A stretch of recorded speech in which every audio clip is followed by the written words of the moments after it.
Il y a un d'entre ces 9 textes qui n'a rien d'un roman populaire, c'est le texte central, qui a pour titre donc celui que je voulais donner à l'ensemble du livre à l'origine, et qui s'intitule « Un lecteur averti », et qui est une étude critique sur une nouvelle supposée de Henry James. Donc ici, nous n'avons pas vraiment affaire à un auteur tellement populaire, bien que maintenant,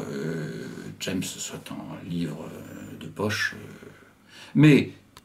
à l'exception de ce texte, en effet, qui est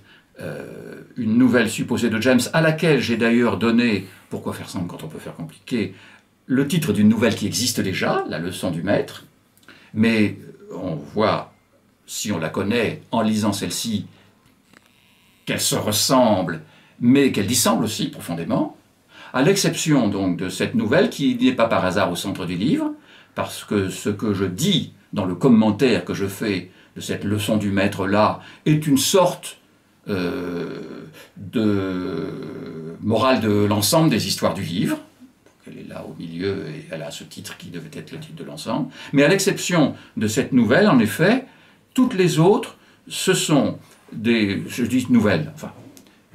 c'est résumés de romans qui prennent un aspect de nouvelle, ne serait-ce que d'un point de vue quantitatif. Ce sont des textes assez courts, chacun faisant une quinzaine de pages. En effet, ce sont des pastiches de genre qui ne sont pas littéraires au sens le plus légitime du terme. Le premier, c'est un pastiche donc, de roman policier, dans lequel un professeur d'université voit réapparaître un jour dans l'amphithéâtre où il fait un cours sur le posthume dans la littérature, la femme qu'il a aimée autrefois et qui est décédée, pour découvrir qu'en réalité il s'agit de sa fille, qui veut avoir avec lui une liaison qui l'embarrasse parce qu'entre-temps il s'est marié, ce qui le contraint un peu finalement à partir en week-end avec elle sur la côte normande et à la pousser du haut d'une falaise dans un geste extrêmement stéréotypé. Donc il s'agit d'un roman policier,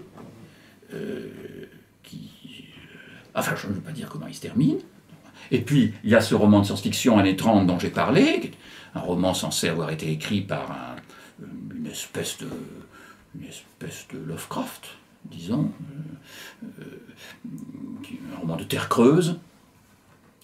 avec un personnage qui s'appelle Antarex, qui est un milliardaire qui a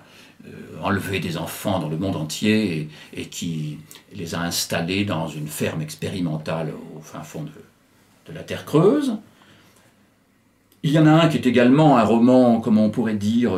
populaire, oui, puisque c'est l'histoire de la traque d'un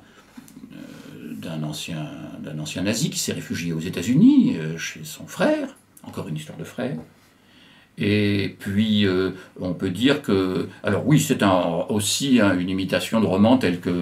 qu'il en existe beaucoup de nos jours et que l'on découvre en réalité à travers leur adaptation cinématographique. Et puis, Petit Palais perdu, c'est un peu du même genre aussi, de ces romans qui sont écrits en fait pour devenir des films qui seront donnés sur la première chaîne le dimanche soir. Et alors, tout de même, le roman, évidemment, le roman colonial, Fils du ciel et de l'enfer, c'est également un genre qui est réédité maintenant, c'est en collection bouquins, le Pléiade du pauvre, comme disent les... Enfin, il n'y a pas de saut de genre, il y a de saut métier, mais n'empêche, bon, c'est aussi un genre populaire, ce roman colonial qui se passe dans l'entre-deux-guerres. C'est une histoire de pirates, en réalité, dans les mers de Chine. Donc oui, ce sont presque tous des genres, on peut dire, populaires. Il n'en reste pas moins que leur approche, parfois... parce que la critique est également pastichielle. Le commentaire que j'en donne, lui aussi, est pastichiel, et bien souvent, c'est une critique très savante, qui prend pour objet ces livres populaires, un petit peu, on pourrait dire, c'est un peu une figure à laquelle je pense souvent, qui fait que des personnes très sophistiquées, comme on dit dans l'armée à propos des armes plus ou moins secrètes, sont fascinées par les choses les plus élémentaires. Vous voyez les gauchos pour Borges, les marins pour Wilde, et ainsi de suite, et Spirou, comme je disais tout à l'heure. Je ne parle pas de celui qui était célébré au Salon du Livre tout à l'heure, je parle de celui de mon époque, fin du XVIIIe siècle. Il y a une espèce d'attrait du savant pour ce qui ne l'est pas, ou disons de la nature pour la culture, un petit peu comme dans l'une de ses nouvelles d'ailleurs, qui est une parabole sur ce sujet, Antarex, ce milliardaire, ce savant milliardaire, veut reconstituer au centre de la Terre creuse un monde rousseauiste, naturel, celui de cette ferme expérimentale dont je parlais tout à l'heure.